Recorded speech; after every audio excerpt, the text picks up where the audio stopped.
Good morning.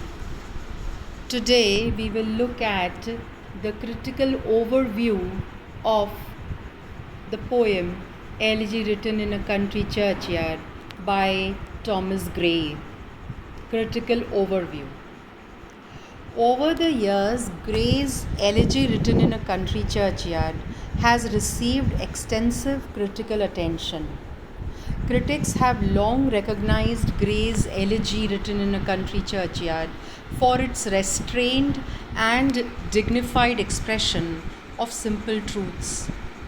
In Lives of the English Poets, Samuel Johnson praised the poem for its universal appeal and its originality. The churchyard, he says, abounds with images which find a mirror in every mind, and with sentiments to which every bosom returns an echo are to me original. Had Gray written often thus, it had been vain to blame and useless to praise him. Unquote Samuel Johnson. Other writers, such as Samuel Coleridge and Matthew Arnold, also admired the work, although Arnold's criticism was somewhat cautious. Arnold noted in his essays in criticism that, quote Arnold, the elegy written in a country churchyard is a beautiful poem. But it is true that the elegy written in a country churchyard owes much of its success to its subject, and that it has received a too unmeasured and unbounded praise. In the 20th century, critics have often observed two competing voices or attitudes in Gray's writings. Joseph Woodcrutch, in his introduction to the Selected Letters of Thomas Gray, offers a useful comparison of the classical and romantic tendencies in the elegy written in a country churchyard. Crutch maintains that there are certainly strong romantic qualities in the poem, but that it is more clearly identifiable with the 18th century. He says, there is nothing mystical, at least nothing transcendental, in the elegy written in a country churchyard.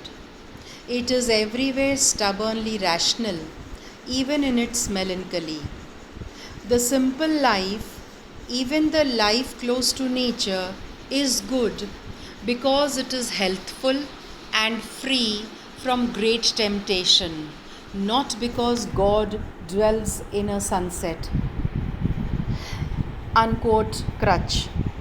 In more recent years, critical attention has been focused on Gray's complex use of language.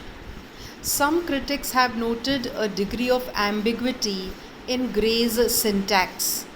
One critic, W. Hutchings, argues in an essay in Studies in Philosophy that this ambiguity tends to undermine the apparently secure or simple universe that Gray has depicted. Hutchings notes, to quote him, there is an extraordinary degree of instability about the elegy, one which often expresses itself by making its syntax fluid, even indeterminate. Far from being something to be amended or ignored, this quality is the key to the elegy. Unquote. We notice then a transformation in the way in which this poem has been viewed. Early critics tended to praise the poem for its simple truths. More recent critics, however, have begun to wonder if underneath these apparently simple truths there are more troubling questions. Gray's elegy can be examined as a reflection of social conscience. finding it to be advanced in identifying the problems of a class based society but lacking in solutions. The most common interpretation of Thomas Gray's poem, The Elegy, written in a country churchyard, is that it is an expression of sympathy and support for those who have the misfortune to be without money or social prestige. When critics do not approach it from this angle, they almost always look at it as a broader philosophical statement about how fortune in this world ends up being no help to the dead, an interpretation that rests almost entirely upon line 36, the paths of glory lead but to the grave. These are both pertinent ideas that Gray does cover, but they are fairly obvious ideas to readers today, and either could have been adequately dispatched in a poem a third as long. We have to question how obvious such ideas about social rank would have been in the feudal monarchy of Gray's England circa 1750. If Gray was a thinker ahead of his time, then the ideas that we take for granted may have been unheard of to his peers. It would be almost impossible to believe that people before Gray wished anything but the best for victims of misfortune. After all, as the word itself indicates, misfortune has two significant characteristics. It is bad, and it happens because of luck or chance or fortune. By its basic definition, people with bad luck cannot be blamed, and that makes them innocent sufferers.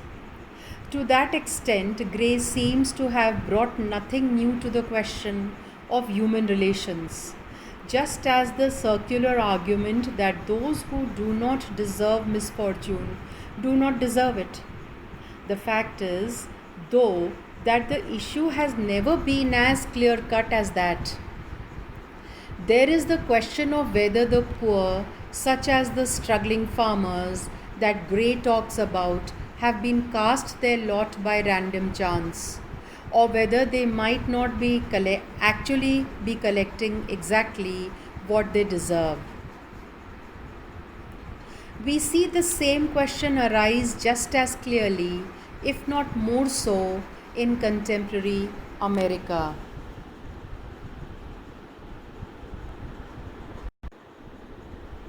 The elegy has an inconstancy in praising the inherent worth of the simple country people, while pretending that their lives are somehow less for having not received the benediction of a poet before. Elegy written in a country churchyard appeared at one of those cultural moments when change was in the air but had not quite arrived.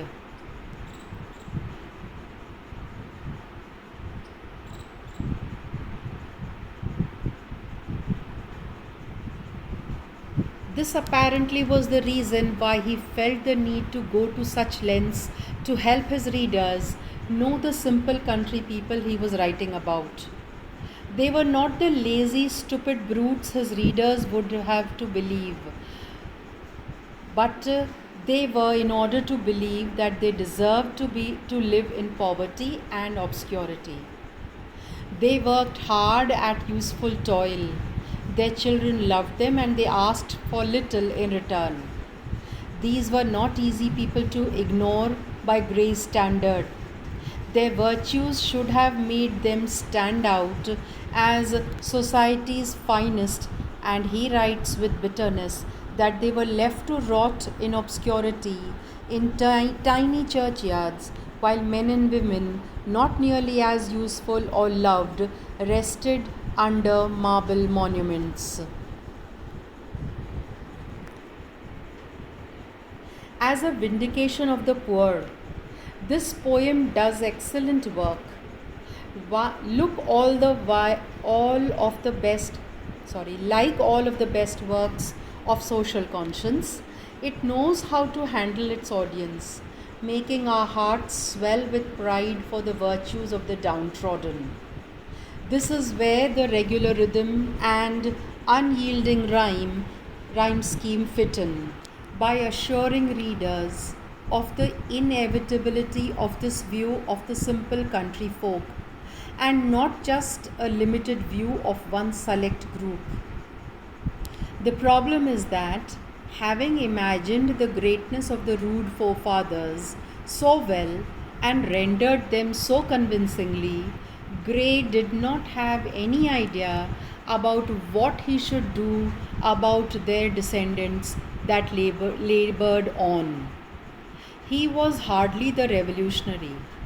As much as he opposed inequity, still he was not ready to call for some sort of Marxist social reorganization that would bring the intellectuals and civil servants to the farms and give ploughboys their turn in the House of Lords. The best that Gray could come up with to compensate for the opportunities that had been denied these simple country people was the complaint that they should have memorials on their graves as nice as those that mark the remains of social luminaries, in acknowledgement of the fact that they could have been important too, given the chance. The problem with having nothing to offer but praise and recognition is that the poem burns up the value of praise on its way to affirming the commoner's self worth.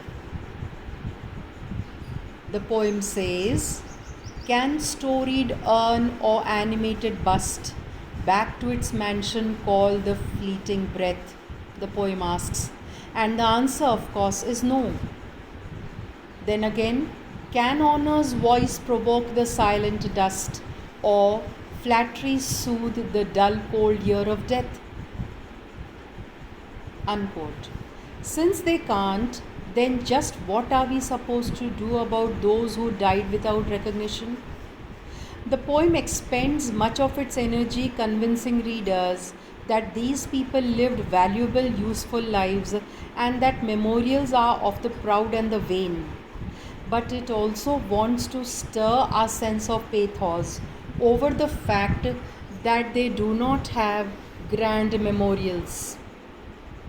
As William Empson has pointed out, referring to the 14th stanza of Gray's elegy in his essay titled Proletarian Literature, Empson says, to quote, "A gem does mind being in a cave, and a flower prefers not to be picked." Unquote. The occupants of the churchyard may have had bad lives, but that is not their own view. It is the judgment of an onlooker, the speaker of the poem. It is the same voice that simultaneously warns us not to be so arrogant as to assume that their lives are worthless. In the end, there is nothing the speaker can offer but himself. Literary historians have gone back and forth for 2.5 centuries about who the young man elegized at the end is supposed to be. Gray, his recently deceased friend Richard West, a town person, or someone completely new. One thing that seems certain is the bond between him and the speaker of the first 116 lines. The melancholy of the nightfall in the first stanzas perfectly matches the young man's drooping, woeful, wan muttering as he looked out over the cemetery. The attitudes and sensibilities which take their effect on the readers throughout the 29 initial stanzas have already affected the youth to fortune who is buried there. And so his way of dealing with social inequality can be taken as the poem's result. The answer this poem offers for the fact that good people who lack social prominence are left forgotten after death is for a prominent person to climb down into the grave with them, to be buried beside them, and to raise up at least one large monument with a lofty epitaph within that forsaken cemetery. It is much more temperate. It is a much more temperate solution than calling for a revolution to disrupt the social structure, like the revolutions that were to come later in that century. It is at least more active than simply walking away from the problem and concluding that the downtrodden must somehow deserve the fate dealt them. Lacking a burning indignity about the way things are, but unable to sit comfortably with it, Gray's young man, steeped in sadness, opts for a show of solidarity to mock the rules that say he is from a different set than the farm people. Is it effective? There is no way to tell from the way the poem leaves things. Generally, rejection of one's class privileges and identifying with the downtrodden only produces the minimal effect of making one's relatives and former friends sigh and wink, unless the class advantage is used to pry some good out of the situation. A child of wealth from a gated suburban community who goes to live in the inner city in order to upset conventional assumptions is likely to just make people think he or she has an inflated sense of importance, while a physician who goes to an impoverished area to work is both an inspiration and a practical asset.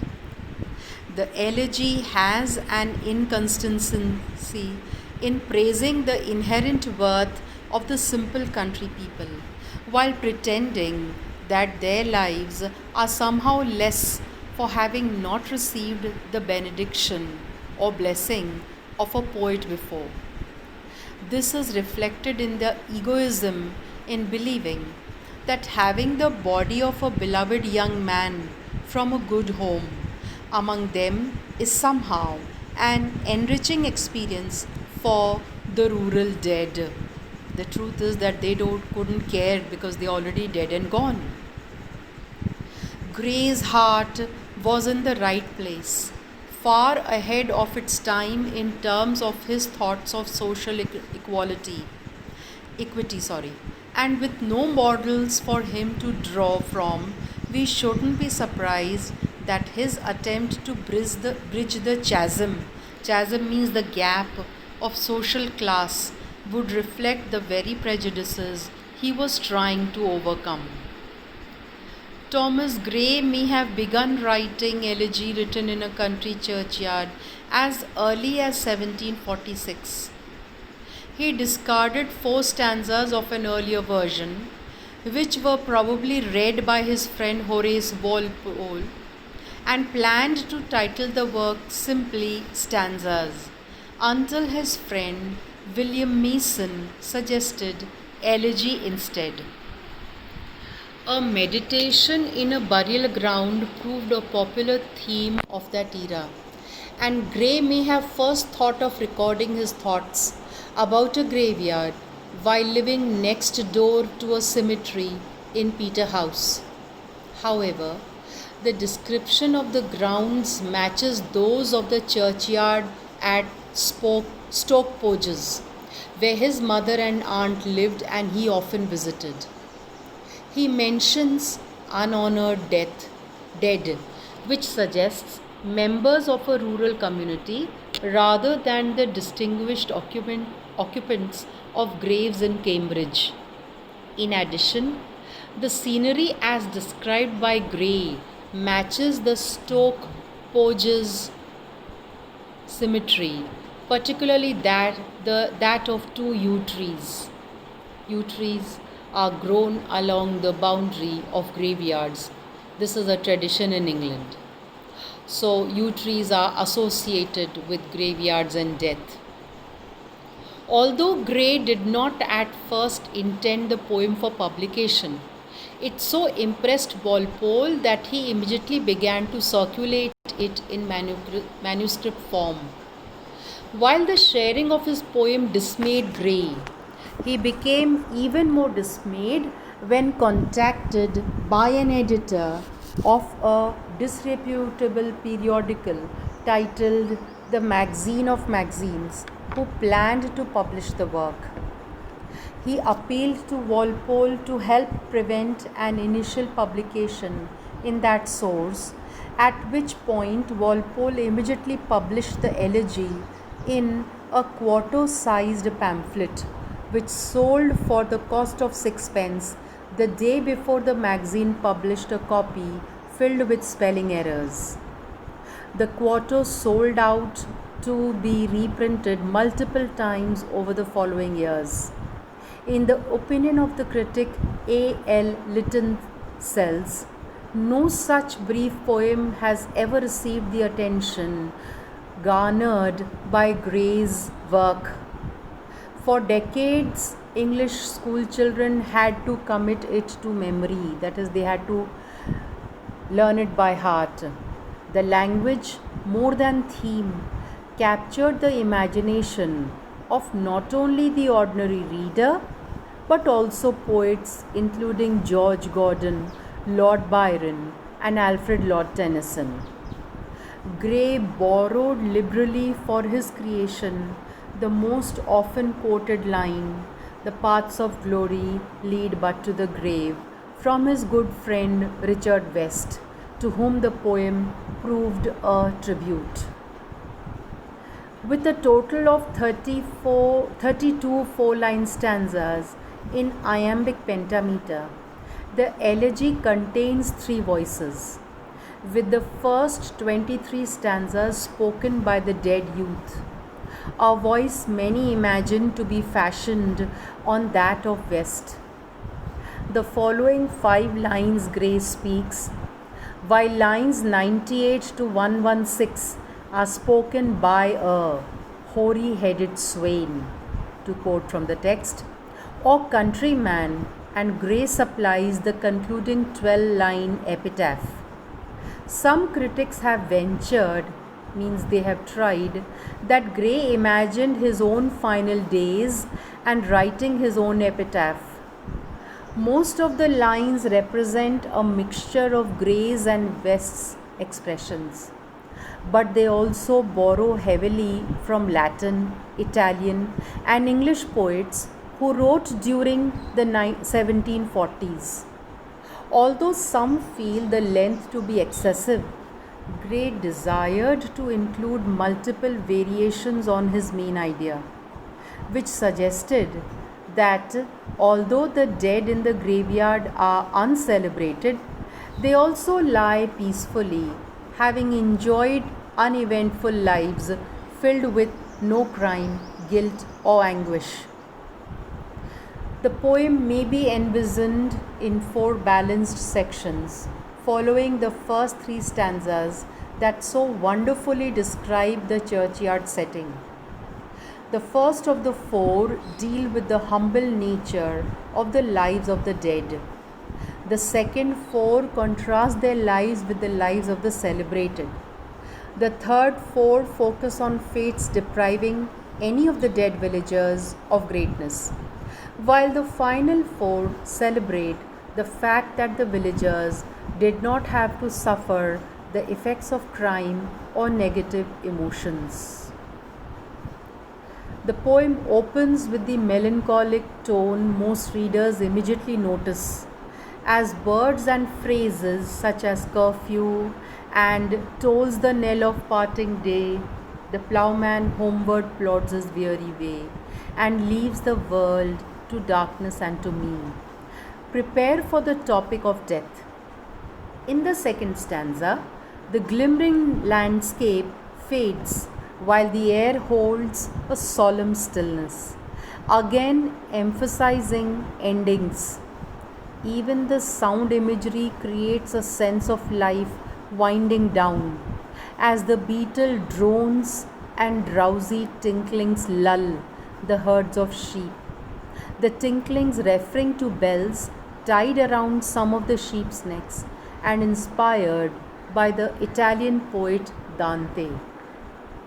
The pastoral scene soon is bathed in moonlight, its stillness broken only by a moping owl, moping means crying, who is complaining to the moon.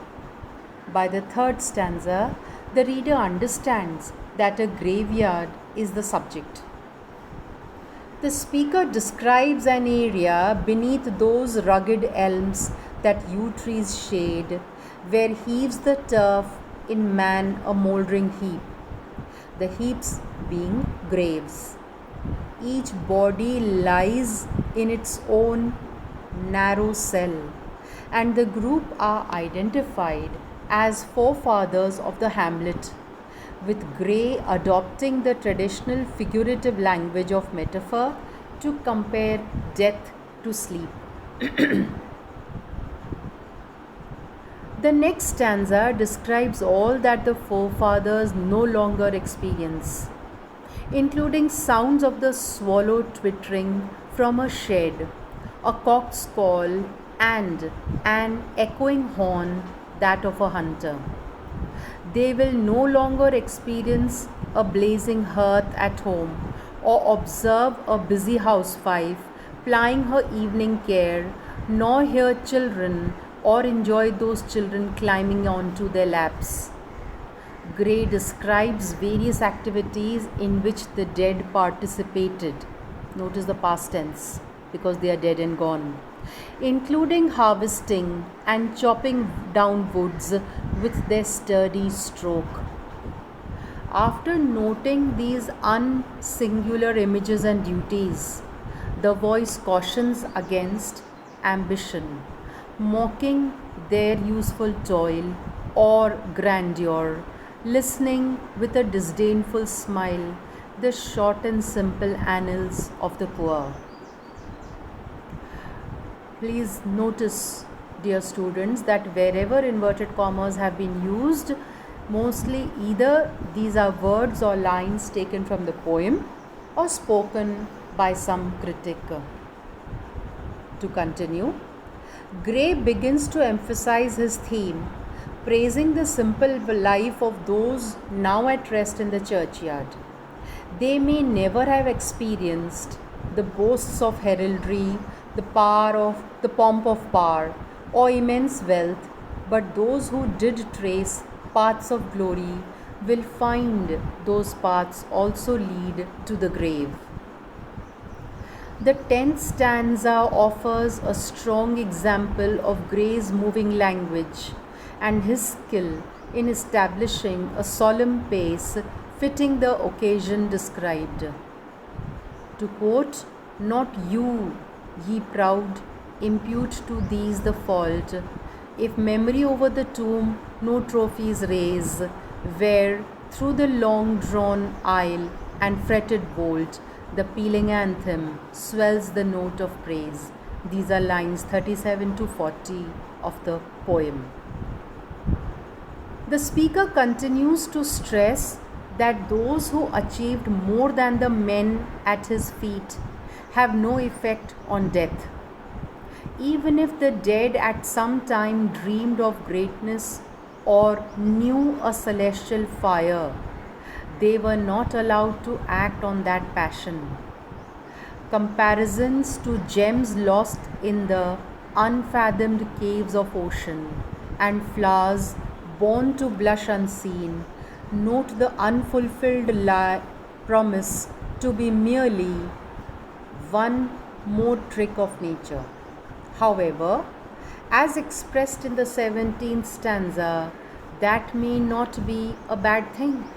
To quote, "Their late lot forbade, nor circumscribed alone, their growing virtues, but their crimes confined, forbade to wade through slaughter to a throne, and shut the gates of mercy on mankind." Lines 65 to 69 of the poem. They avoided a guilty conscience, shame, and pride, That thought leading to a line with a phrase later made famous when Thomas Hardy selected it as a title for a novel. Far from the madding crowd's ignoble strife, their sober wishes never learned to stray. He urges listeners not to have concern for these celebrated lives, as, to quote, their name, their years spelt by the unlettered muse, the place of fame and elegy supply, and many a holy text around she strews that teach the rustic moralist to die.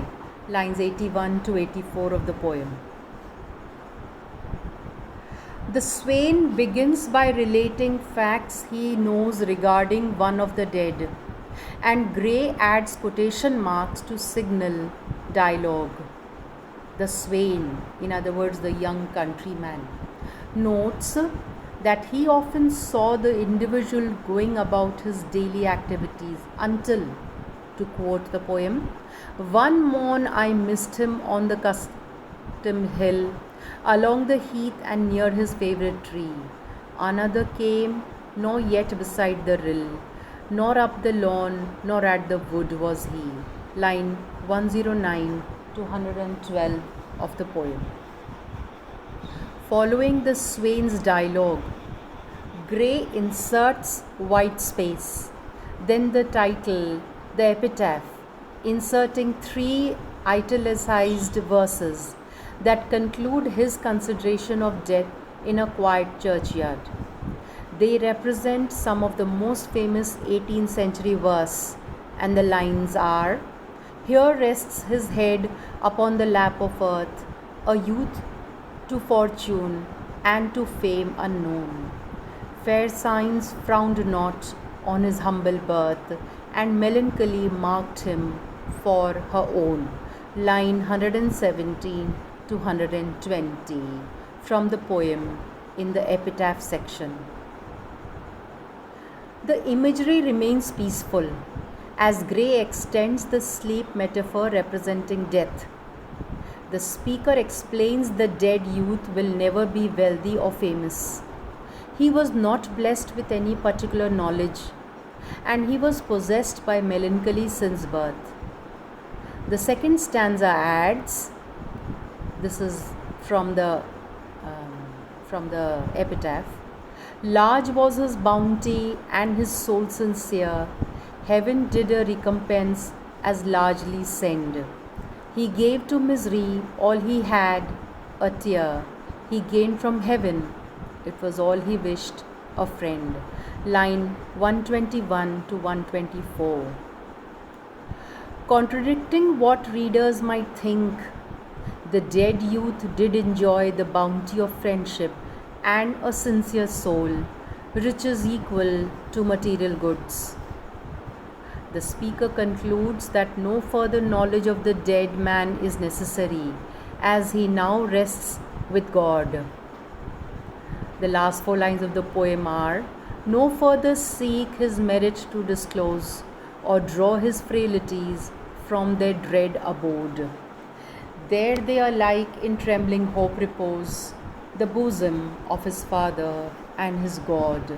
Line 125 to 128.